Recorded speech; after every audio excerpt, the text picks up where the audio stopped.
All right, in the last video, I showed you how to create some very simple stored procedures that basically just, did a join and also a very simple select statement. Now, what we want to get, we want to, one thing I want to talk about before we move on is that when you create a stored procedure, it is very important that you test the stored procedure probably within the database management system. You don't want to test it in your program. You want to make sure things are working correctly first. So if a problem does arise in your program, you know that probably the issue is within your program versus the actual select statement. Does that make sense? So once again, to test this, we kind of talked about this in the last video, but a little bit quickly, just execute the stored procedure. Okay, and so in this case here, I'll go ahead and execute USP list states. Okay, list states, and there you go. I think I got it right. Yep. And there you go. Make sure you're on their database and so on. As long as it's working and you get the anticipated results, you know that that store procedure works. So when we get into the program, when we actually execute the store procedure from your program, you know it should work. That'll be the good thing. If something's not working, you know it's your program's issue. Make sense? Make sense? I know I'm repeating that again. That's kind of what you want to do. And again, so once you create your stored procedure, the best thing to do is go ahead and create a new query and just execute it and make sure you get the results that you're looking for. All right? Cool. All right, so what we're going to do now in this particular video is kind of move on a little bit, and let's get back to our piece here. See, I'm going to go back to the table of contents, and we just went through the basic guide to a stored procedure. So yay, congratulations. Let's get into parameters now. Obviously, many of your I want to say select statements to the database usually requires a where clause, does it not? And uh, and so with that, you usually have where you had it equal to probably some variable.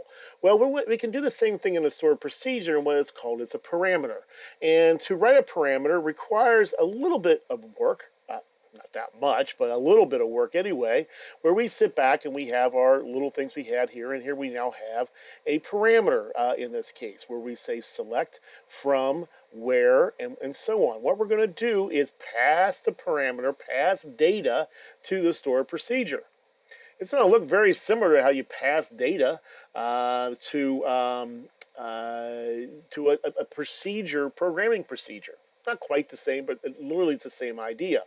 What we're going to do up here, as you see, is you can sit back and we're going to say, here's the stored procedure name, and we can have a parameter here. Matter of fact, we can have parameters there, okay? We can pass as many parameters as we need. So if our where clause has ands or ors in it, we can pass multiple parameters to it from your program.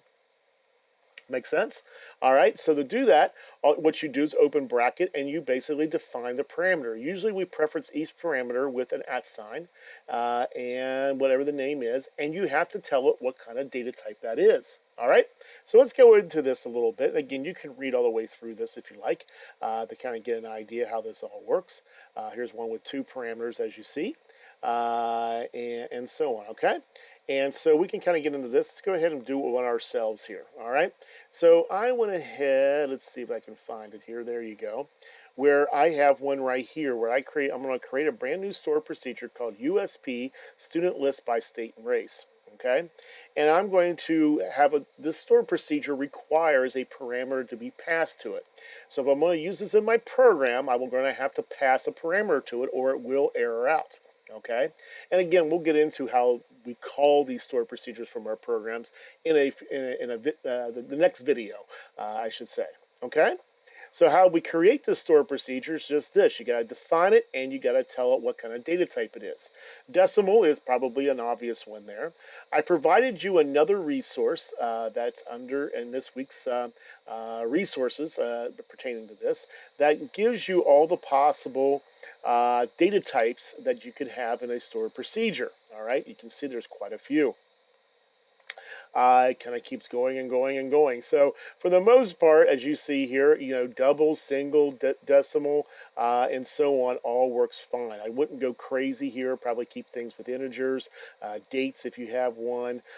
Decimal is probably what you can utilize, and so on. You can try and play with them all, Boolean if you want to, but for the most part, I would keep the obvious ones in your stored procedures. Okay, but this is where you would find all the possible data types that you could have for OLE data types and for databases.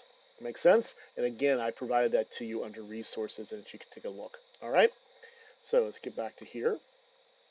And as you can see, I'm going to create a stored procedure. It's going to get the T students, T cities, T races. I'm going to get everything from each one of these tables. I joined them all together where the students reside in this certain state right here, whatever the state I pass, okay? So it could be a state that was actually, selected from a combo box and you grab the value member, meaning you grab the actual primary key, and you're going to now pass that to this particular situation in your code. All right, and so it's going to be looking for that parameter, and when it does, it's going to stick it right here. So let's go ahead and execute this query.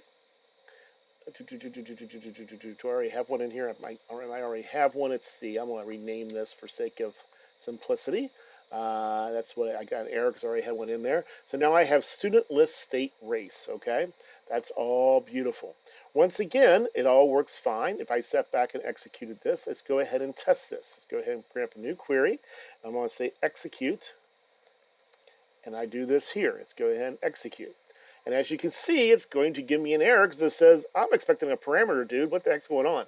Okay, and so to test it with a parameter, all you do is put a space there and put a value to test it. I'll put 1 there, looking for the first state, I guess, whatever that was. Let's go ahead and re-execute, and now you can see these are the people from Ohio. That was my primary key number 1 that actually pulled up. Kind of cool. If you have multiple parameters, all you do is do a comma and put the second parameter in there also. Okay? What do you think? Pretty cool? Pretty easy? It actually is. Okay? So once again, to create a parameter, you open up a parenthesis. You start adding your parameters here. In this case here, I just did 1, and that's what I have in this case. Okay? Let's see here. Here's one with 2 parameters. I already executed it, meaning I always create. That's why I have that issue.